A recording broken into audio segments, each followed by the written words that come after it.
What is going on, guys? It is Wrestlelamia here, back with some more news. Join us now as we look at this week's edition of Raw, as well as the wildest news stories and rumors you need to know, including The Rock bringing back the heel gimmick Hollywood Rock, Dirty Dominic talks WrestleMania plans, Charlotte Flair to get to number 15, Chad Gable wants to dethrone a champion, Sikoa is on a losing streak, The Fiend returns in 2K24, and much more. Be sure to subscribe and hit that notification bell for daily wrestling videos, and follow us on Facebook for exclusive lists. Also check out our new videos on Wrestlelamia Shorts. Now, as always, we won't recap the show, but just look at the good, the bad, and the downright ugly. As always, we start off with the good as number 1, Drew is doing things the Drew way. Drew's promo covered all the bases, first by putting over the man he defeated to qualify the Elimination Chamber of AJ Styles, then Drew reminded everyone he's doing things the right way, aka the Drew way, by earning a World Heavyweight Championship match by going to Elimination Chamber, one of WWE's most dangerous matches. McIntyre continued showing what a good guy he is when he warned Cody he should avoid two things, being in Drew's prayers and being in the ring with him, otherwise he might not make it to WrestleMania, just like Punk. Number 2, Jay and New Day make a good team. Jey Uso and the New Day are a remarkably good combination, and it's easy to see why. All three share a similar wrestling style and an undeniable energy that makes their matches and promos entertaining. Both main event Jay and the New Day's Kofi Kingston and Xavier Woods are benefiting from this collaboration. Number 3, Becky and Rhea show of respect. Did Becky Lynch and Rhea Ripley show some respect for each other? While it could be that both winners share a disdain for Nia Jax, there's more to it than that. This respect could make the WrestleMania 40 match all the better as Rhea tells Dirty Dom to stay out and let the better woman win. Number 4, Cody and Seth's promo was fire.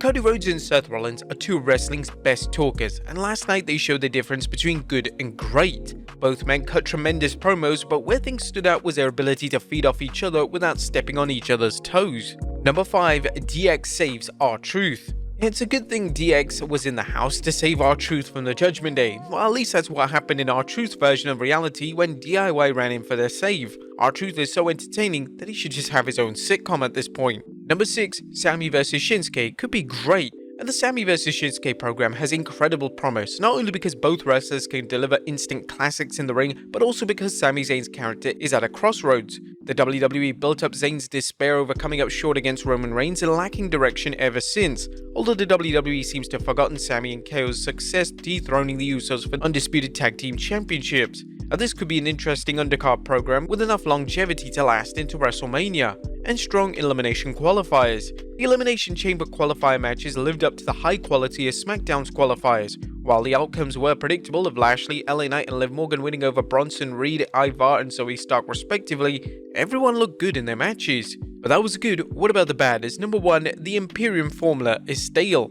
The Imperium formula of Gunther crushing all opponents only for Imperium to lose in a 6-man tag match to set up Gunther's next challenge was fresh for about 2 months into Gunther's title reign. The fact that WWE can't find a different way to build up Gunther's next program is symbolic of how the WWE is stuck in a rut with its booking of the ring general. Gunther is an incredible talent, but he's been in a holding pattern for some time, even before the WWE's rumored plans between him and Brock Lesnar fell through. And Cole and antlers. What is Michael Cole's obsession with antlers? The veteran WWE announcer's constant comments on antlers may be funny the first week Valhalla wore them, but it's a tired joke that has some fans longing for Cole's vintage Cena calls. Now, there was nothing downright ugly as Raw continued to capitalize on the white-hot program involving Cody Rhodes, The Rock, Roman Reigns, and now Seth Rollins, while also building up Elimination Chamber. What did you guys think of Raw last night? Let us know in the comments down below. Now, let's move on to the news.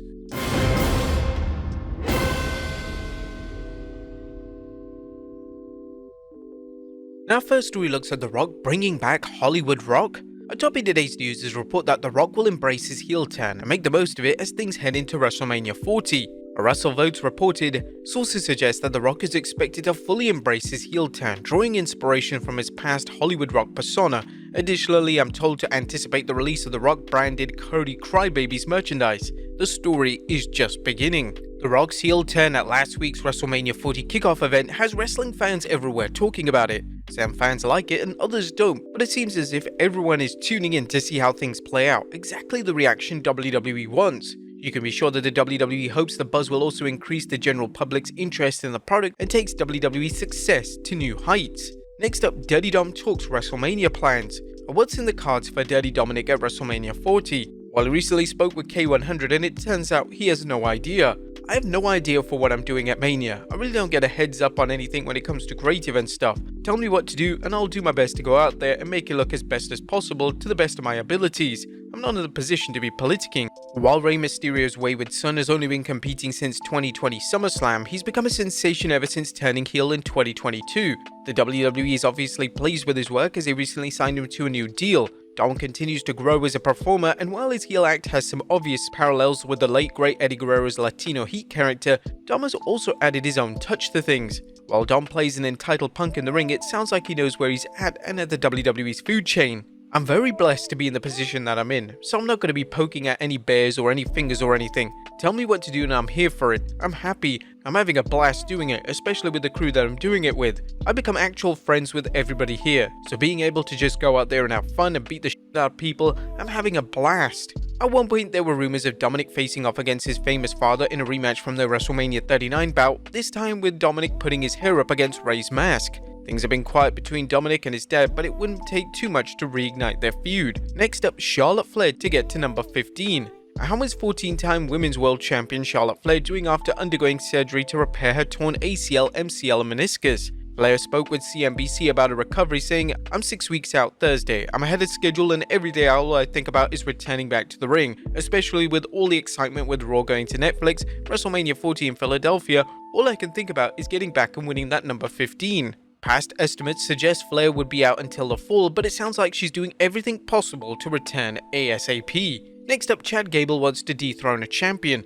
Chad Gable is looking for closure on his quest to win the Intercontinental Championship from Gunther. During an appearance on the Battleground podcast, the leader of the Alpha Academy recalled his epic program last year when he came close to dethroning Gunther. However, while Master Gable came up short back, he's resolved to win the belt. So first and foremost, if I had it my way, I'd like to finish that up. I'd like to finish that story. I'd like to win the championship and really solidify myself as a singles guy finally. I've kind of always had this stigma attached to me that I'm a tag team wrestler, and I think winning my first singles championship is my chance to break free from that for good. So that'd be my goal. Jey Uso is set to challenge Gunther next week on Raw, so should the WWE reignite the Gable-Gunther rivalry if Gunther retains? Let us know in the comments down below. Next up, Solo Sikoa is on a losing streak. Oh, how the mighty have fallen. The once dominant Solo Sikoa can't seem to win a match either on TV or at live events. Solo, whose role as the Bloodline's enforcer saw him demolish opponent after opponent, is now counting the lights on an alarming basis. Wrestling News analyzed the situation using data from CageMatch.net,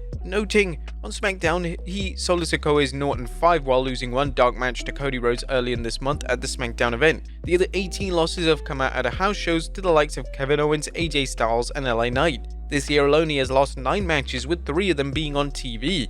And what's odd about this situation is that Solo defeated John Cena at Crown Jewel in a convincing fashion, so much so that fans thought that this might be Cena's last match after the shellacking he took. Is this a case of the WWE unsure on how to use him? Is the company now using him to get other talent over? Or is this part of a long-term plan? Let us know in the comments down below. And finally, The Fiend returns in WWE 2K24. Last but not least, WWE 2K24 has some great news for fans of Bray Wyatt's alter ego The Fiend, as a character has been confirmed for the game. WWE 2K24 tweeted a video of The Fiend's entrance, as Game Rants pointed out, while Bray Wyatt was part of WWE 2K23's DLC roster, The Fiend has only made an appearance in 2 games, the universally panned 2K20 and WWE Battlegrounds. What do you guys think of the model though? Does it look good? Let us know in the comments down below, and I'll see you next time with some more wrestling content.